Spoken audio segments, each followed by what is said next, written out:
bigger trees. And to me, there aren't too many trees that are more interesting than this one. Can anyone tell me what kind of tree this is? You can see very characteristic leaves up there in the canopy.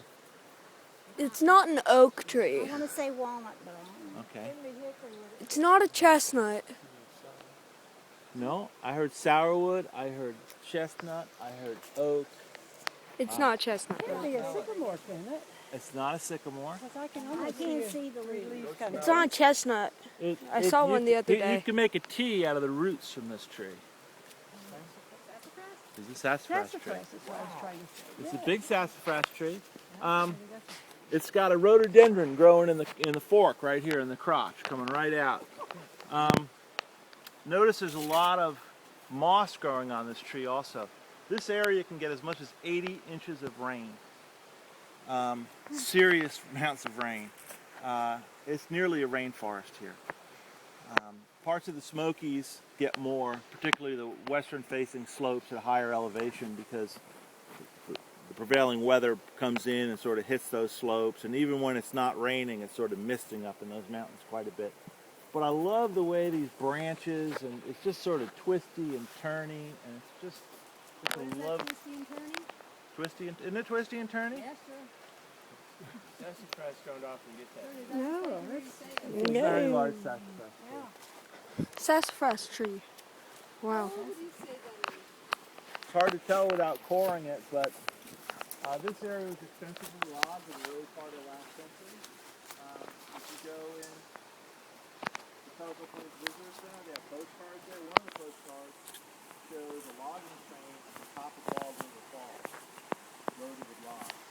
This trail we're walking on is no rail trail. There were rail lines here. Same with Kirkland Creek Trail. There were trains running up here pulling the trees as they cut out of this area. It now makes for a really good hiking trail. Can I walk up there and then walk back? Sure, take her with you, would you? If we were to walk up this hillside here, which really isn't a good thing to do. I mean, I like to, with groups particularly, we like to stay on trail. Unlike the Smokies, there aren't prohibitions against going off trail. In the Smokies, if you want to go backcountry off trail, you need a permit to do that. You don't here, but for Leave No Trace, it's really good to stay on the trail. The people who do collect ginseng and other forest plants do go off trail. Hunters go off trail. But if we were to head this way, probably no more than a mile, we would come down into the next drainage, and the Kirkland Creek Trail would be down there. So we really, on these trails, we only get to see a small sliver of what hopefully will soon be known as the Upper Bald River Wilderness. But to me, I'm going to look up here, sadly through a dying hemlock, but it's practically closed canopy, particularly when this river is up in springtime. And this area is wet, it rivals the Smokies in beauty. There's a couple more views looking east as we move up this trail. Thank you, Oliver. This is a tremendous acorn crop this year, by the way, and bears, turkey, practically everything that lives in this forest eats acorns. And there's lots and lots and lots of them.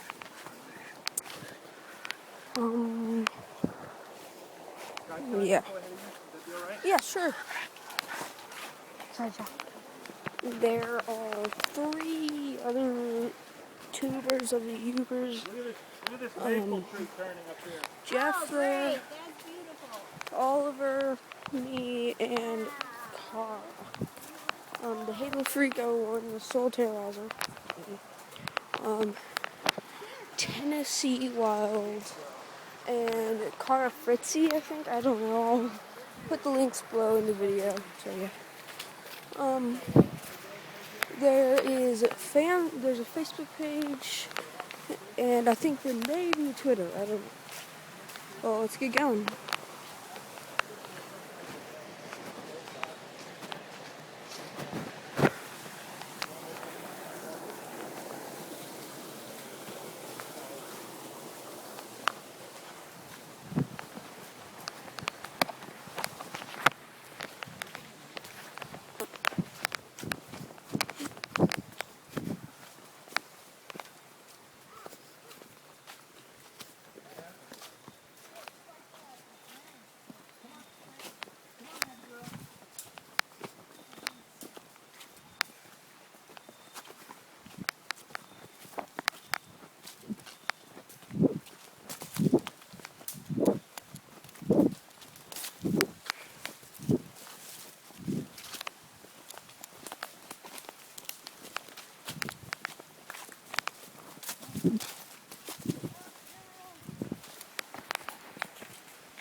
that was all red?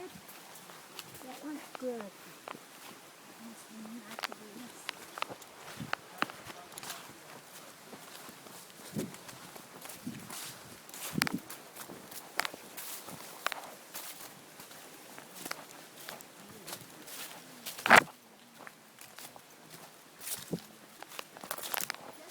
Ow.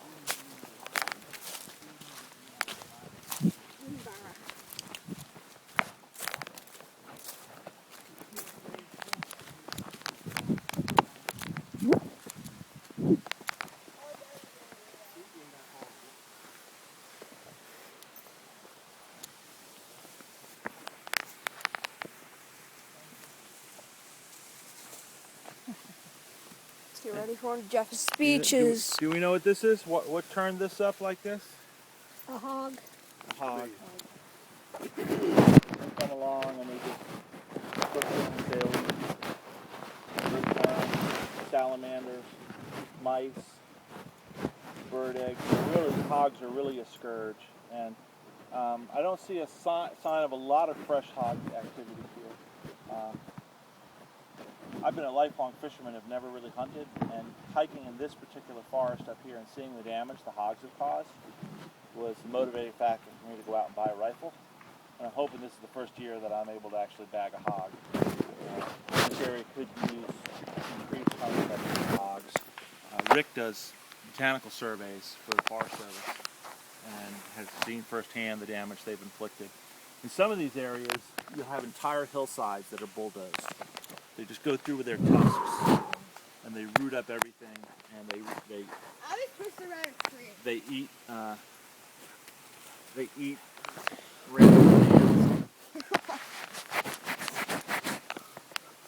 Now we know what's destroying the hemlock. They're very big hogs, yes, they root up the hemlock. There's a beautiful white pine here. The hemlocks are evergreen. There's this hemlock right here. You can see the crown still has some needles, but there don't appear to be any needles at all down below here. This tree is on the way out. Probably only got a couple years of life left in it. But just across on the other side of the Bald River, there's a beautiful white pine. For those of you not aware, the It's white pine, unfocusing.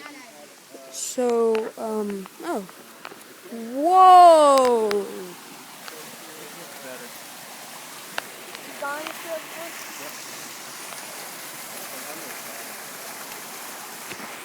Well, this is Tennessee Wild, the Soul Terrorizer, the Halo Freako one, and Carter Fritzy or something. I'll put the links below. Well, I'll see you guys later.